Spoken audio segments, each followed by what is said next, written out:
All right. Well, this is our debut album after being gone for over a year. People that were our subscribers are probably wondering what happened to us. Where did they get killed in a car crash? They just gave up. Well, not really any of that. We're here. No, we're here. Nobody crashed anything. No. But it's just one of those things. You gotta when things aren't important in life, they're just not important. So now YouTube's starting to become important again. Oh crap! I forgot to turn that on now. All right. So, okay, well, where we been? Well, We've been busy. the year that's gone by, some of the projects that we've been working on were not completed, and with good intentions to complete. Uh, we uh, we bought this model kit to make a model of the Polara in detail.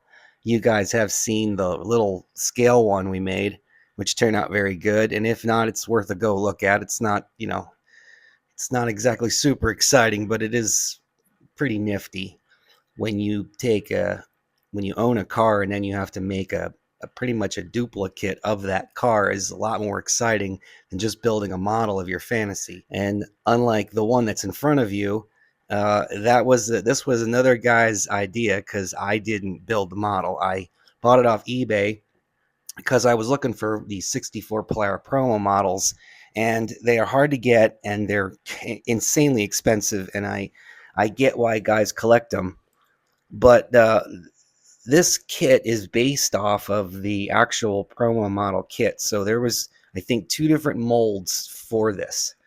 So the JoHan super stock kit is pretty much the most affordable kit you can buy. That's not gonna, cost you an arm and a leg like the other kit, which is hundreds of dollars. And I don't even know any crazies that are even building that kit. But the only difference from what I could see examining the parts from both was that the really expensive $300-400 one does not have the piece, or I should say, it has the piece of trim going down the side of the car to the back. So on a 440 baser, if you didn't order the trim package, you didn't get that piece of trim for that. So when you're looking at the super stock model, everything is you get everything you need uh, to build, say, a 500 version, which is what you're going to be seeing in the next video.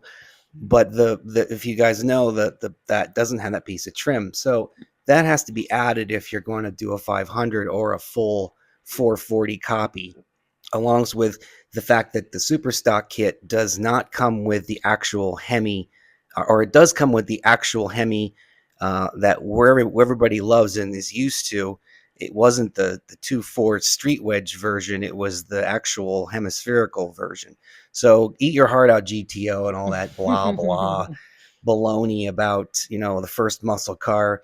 Everybody's been doing it long before that. And Dodge was one of them. And it's just exciting that, you can own a vintage car and know that history is not just that it was a car made for the street, that it was actually raced in drag racing, which is fun, and NASCAR. And that's where we come to this video with this car, is that the man that built it turned that super stock kit into a NASCAR. Now, that's pretty cool in a lot of ways. And I was not going to buy a model that someone else built for the sole fact that is that I don't usually do that. But this model was done so good. The detail was so phenomenal, and it was under $30 shipped. I just could not pass up the opportunity to own this one and the one you'll be seeing in the next video. But it kind of gave me inspiration to do a better job, because I was only going to just build or paint the promo model and just not do any details, just make it look pretty basic and simple and not get carried away. You guys know I did buy the Magnum 500s for that kit, and you will see that in the next video. But in this case, it's a NASCAR. So we started doing all kinds of research. And the fun part is there's not a whole lot of video clips of these cars No, there's racing. not. Racing in NASCAR. You just don't see, the video footage is very grainy, and some of it's in color and some of it's in black and white. But you never really get super details on those kinds No. of things. So Gail and I reviewed all the videos we could find for We NASCARs for did. 64s, and they're going to be flashed all over the place. Gail's going to drop them here and drop them there, and you'll see all of the best footage we could capture. Yeah. Personally, after looking at all that footage, if I were to buy another JoHan super stock model and turn it into a NASCAR, I would paint it red, because the red NASCAR Polaras, as you're seeing, as Gail's dropping pictures left and right, because we had a heck of a time grabbing, the best images we could find, because there's very few moments where there's a 64 that you can see up close. Yeah. And you can get a good, picture of it, because the man who built this decided he wasn't going drag racing. He was going NASCAR racing, and that's fun. Mm-hmm. And the things that you don't get in the super stock kit is the wheels. And he actually, I don't even know where he got them from. He must have just sourced them from another model kit, because if you look at them in detail, they're extremely wide and they have big tires on them. So I'll stop the carousel so Gail can have a look at those tires. It's pretty darn cool. I'm going to turn it a little more for you. Yeah, if you wouldn't mind. How's that? Would that? Be great. Moves you closer. Yeah, that's good. Is that better shot? Yes, thank Super. you. So he had to definitely get slicks and wide wheels, because the Superstock kit does not come with those wheels. It's their drag stuff, which is pretty nifty. So this man sourced some parts for it. And the Superstock, which is interesting, if you look in the picture of it, it doesn't have a roll cage in it. So these guys are running, I don't know, in the tens, I guess these things were probably going in the tens. Oh, maybe even faster. We didn't get that deep into the research of the history of the super stock crew, but what a crew it was, because they got to race that Hemi. Right. And then NASCAR, which I think, if it's correct, that 1964 was the first year they raced the hemispherical engine. Like, everybody always sees the Superbirds and they get all gaga over it. But the reality is that the Polara, what was used as a test mule to run that engine at NASCAR. That's pretty gnarly. You have to admit. Totally. It must have been really awesome to take this car and go flat out as fast as you can go. And I think some of these guys were hitting between 130 and 160. So I'm trying to imagine, when you drive your Polara, imagine just cruising down the highway and then going all the way up to the speedometer runs out. It's past 120. These guys are bending speedometer needles. Right. And if you watch the video clips, you can see they are almost virtually in a drift. Yeah. The car is almost drifting to handle going around the corners, which is balls of steel. Yeah, right. It really is. I mean, this guy fortified this model with a lot of interesting, I think, period correct decals, but there was some giveaways, because when we looked at all the NASCAR footage, we didn't find this car. No. Which was like, all right, where's car 11? I don't see car 11. Is car 11 even a real car? Like, is this an actual real 64 NASCAR? Well, as Gail's dropping pictures away, we're looking and we see some white ones, but we don't find car 11. So if you guys know if this is an actual car 11, was there a car 11? I mean, I don't even see very few sponsors on those cars in NASCAR. So these guys were running these things pretty much, hot with their own pocketbooks, which is kind of fun in itself. But the fact that like I was saying earlier, the super stock doesn't come with a roll cage. So this guy actually made a roll cage for the car. And it's truly impressive. I mean, it's truly impressive that he did that. And then even went so far as to put a padded steering wheel in it. It got the 4 on the floor. It got a rear seat delete. He actually took the rear seat out of it. Stop there. Just like get in there. How was that one? Is that good? Is that better? Yeah, that's better. So he did the whole roll cage, and I think he made it out of the plastic end pieces from the model kit. When you take all the parts off, there's those little round sections that you could actually maybe fabricate a roll cage. So I have to give him props for the roll cage setup. It was very, very nice, really nicely done. Yeah, he did a really good job.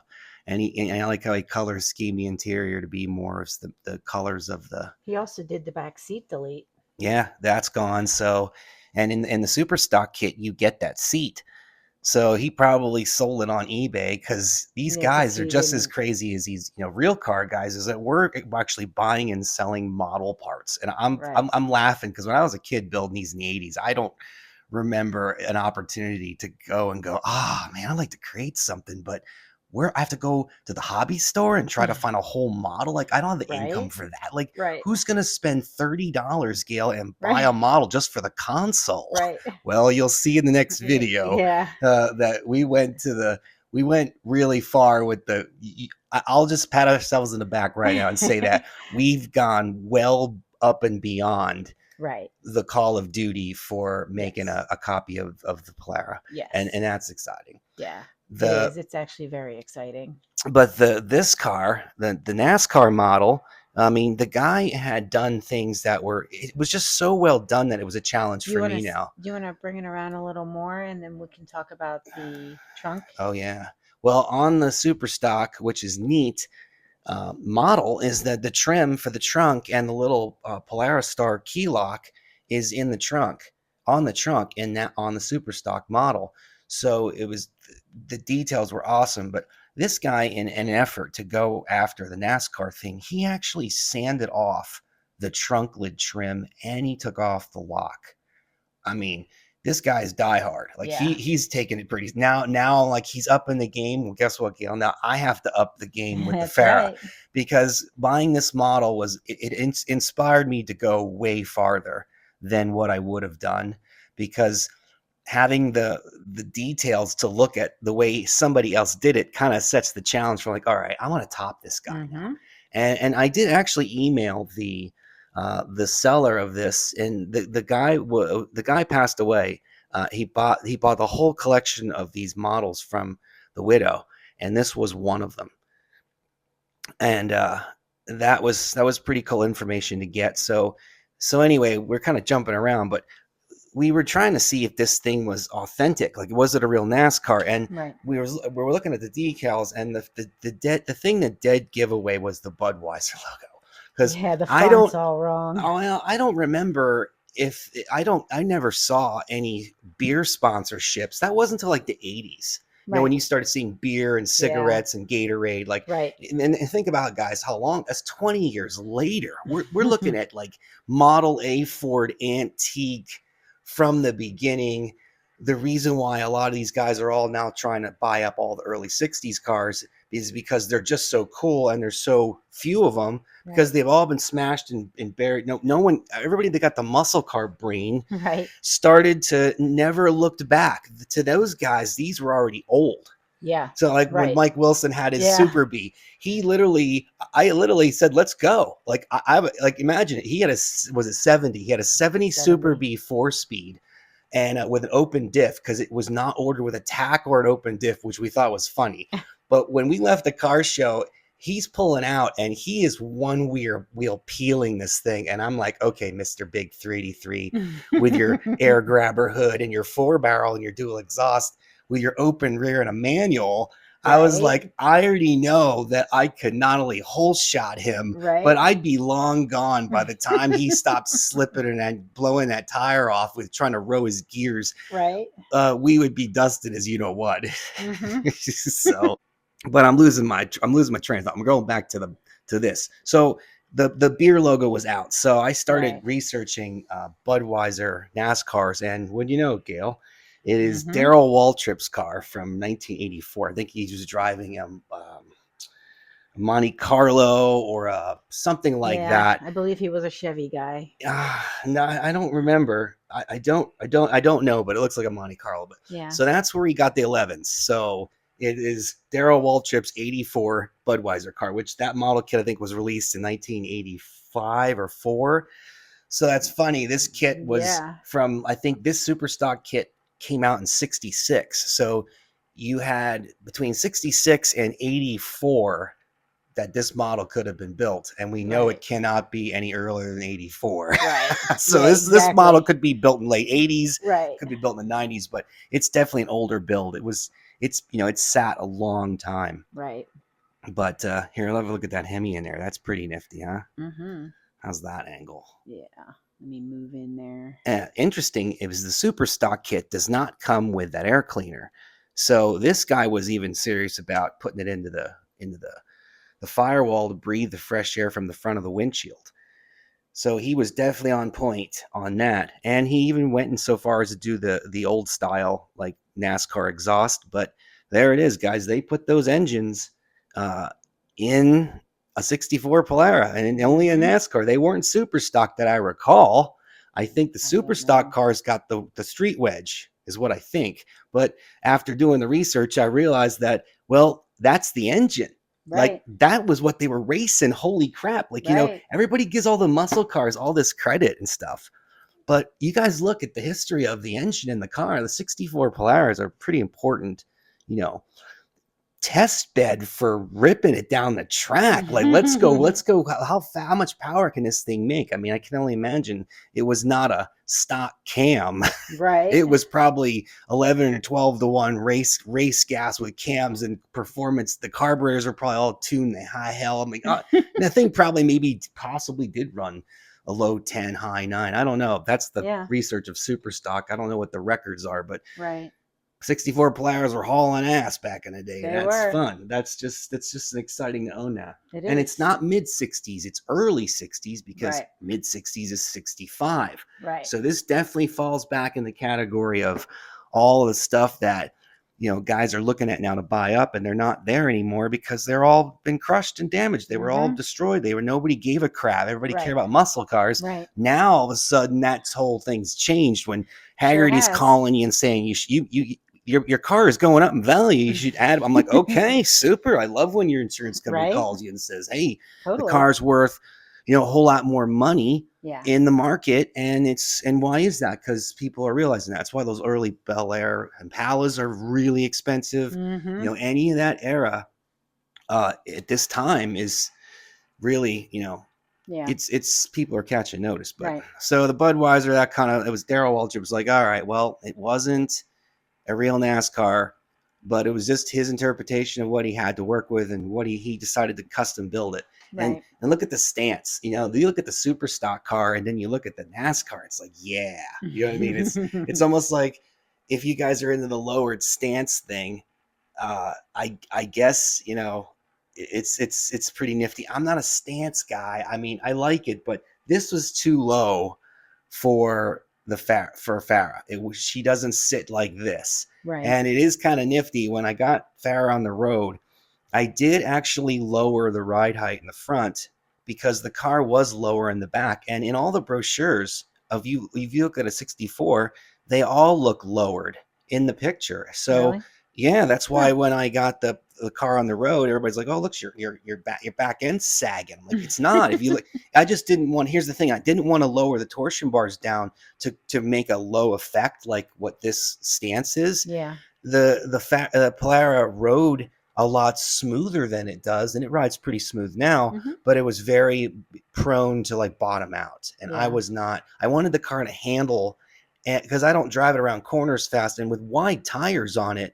It really handles well. It doesn't need an anti-roll bar. I mean, if you're driving it down that level, then you're just going to crash and die. I don't even know why. You're just stupid. Well, that's the thing. Everybody kept putting more and more performance, and all these old cars don't handle well. Yeah, well, what I mean. Look at the tires they were running on back then. Imagine you guys, if you guys that were driving in the 60s and 70s had a chance to get a modern set of Magnum 500s and put some BF Goodrich tires on it. Now tell me how that isn't going to handle better with a wider wheel. If you look at what I think the widest Magnum 500, those original rims were only 6 inches wide. Yeah, wow. And they were 5 1/4, I think, and 6 inches wide. So think about this. The motorcycles have bigger tires than what they were. No wonder they didn't handle and go around corners. You were riding on little skinnies. But you put a 225 6014 or a 235 or something like that. It still doesn't have a real high profile, but has a nice, good track width. The Magnum 500s that I put on the Polara could not be a better offset. Oh yeah, it looks awesome.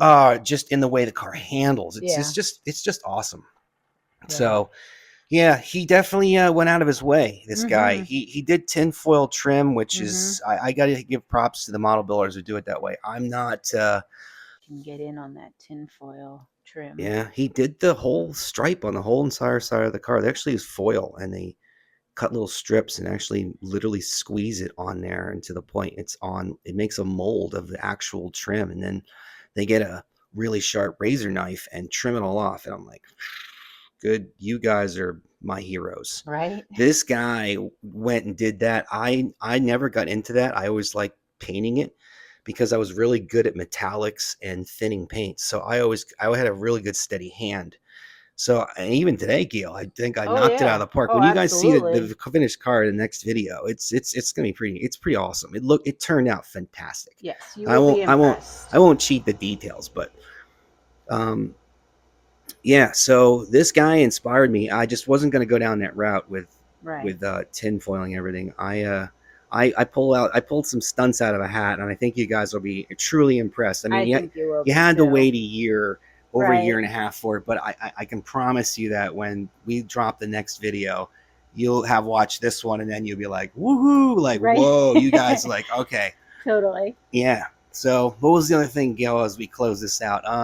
The wipers. Oh He yes, the did not wipers. he did not he sanded them off, which is impressive that he was able to do that and get rid of them because the NASCARs didn't have them, and he was going for authenticity, He and was, I yes. gotta love him for that. That was a hell of a thing to do.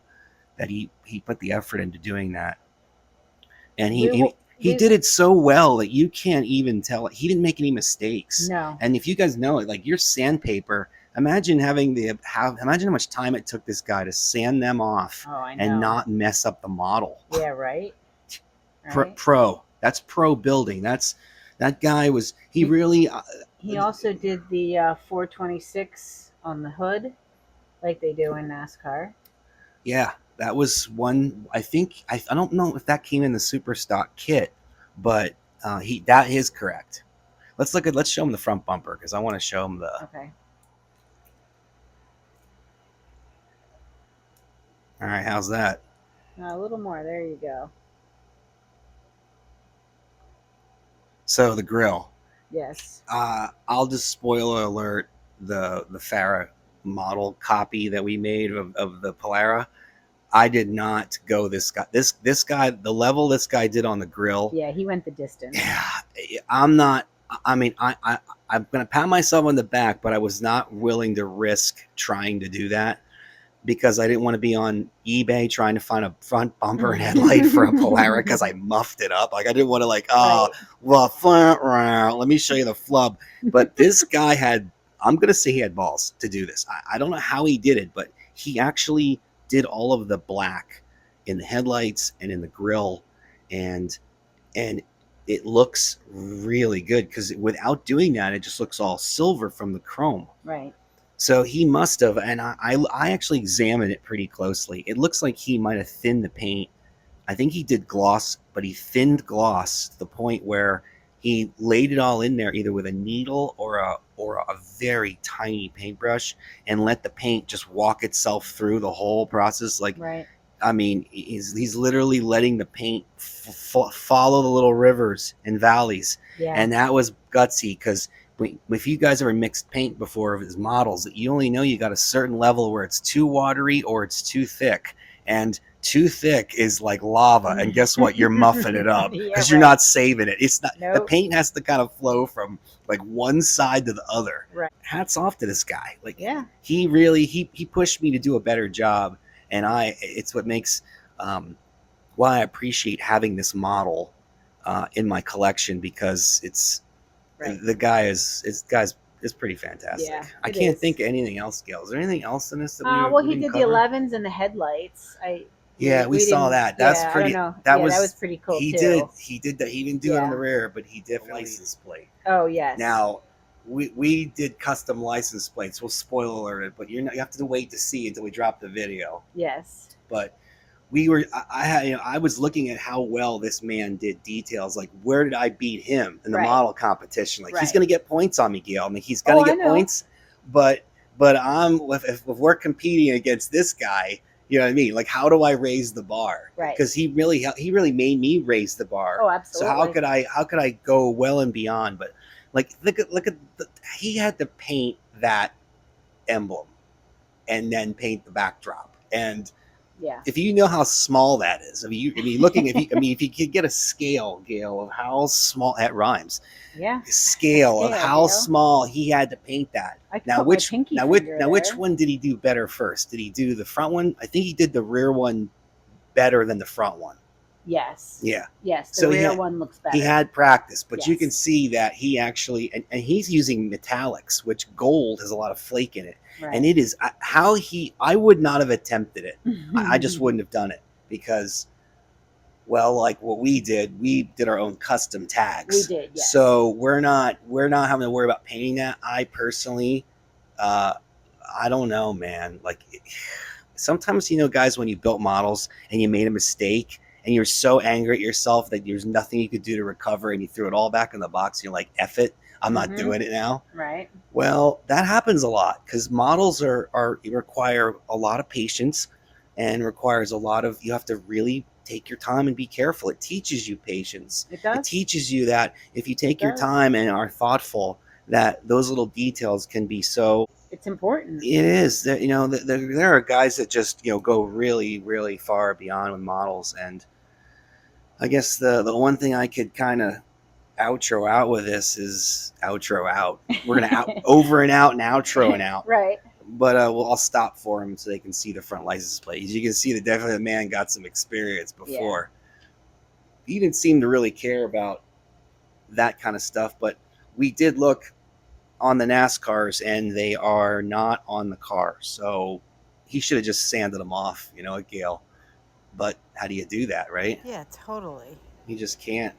So where are we at, Gail? I think that's pretty much it. I think so. You want to give it one more round? Yeah, we'll give him one more look at it. Also, that guy Walt Bell. Oh yeah, Walt Bell. Walt. We didn't find him either. No, I don't know who this character is, but and it's funny. You look at some of the. I guess you're in a good spot, Gail, to look at the sponsors. We were looking at the sponsors, and I think the one that definitely doesn't look 64 or period correct. Oh yeah, the Monroe. I don't think that one was around in 64. I don't even know that any of the NASCARs of this period, how they didn't have that many sponsors. Like, you just didn't see it. If you guys go back and look at the footage, there's very little sponsorship of. It was almost like these guys were running on their own. Right. They were buying the car and they were building it, doing it themselves, and racing it. And oh man, that's exciting. It is. So I don't know. You guys tell us. I mean, you look at the spot. I mean, Edelbrock. Was Edelbrock with that decal from 64? No way. Yeah, I don't think so. I'm not a betting man, but I don't know which ones are even from the time. Right. But I mean, STP. I think that one was a legit one. But yeah, that's been around a long time. Yeah, but the rest of them, I don't really know. I think that pretty much covers it. Yeah, I think so too. Anything else? Can't think of anything else. So, well, we hope you enjoyed it. Yeah, I'll wait till you see the next one. Yeah, you guys will get a kick out of it. Yeah.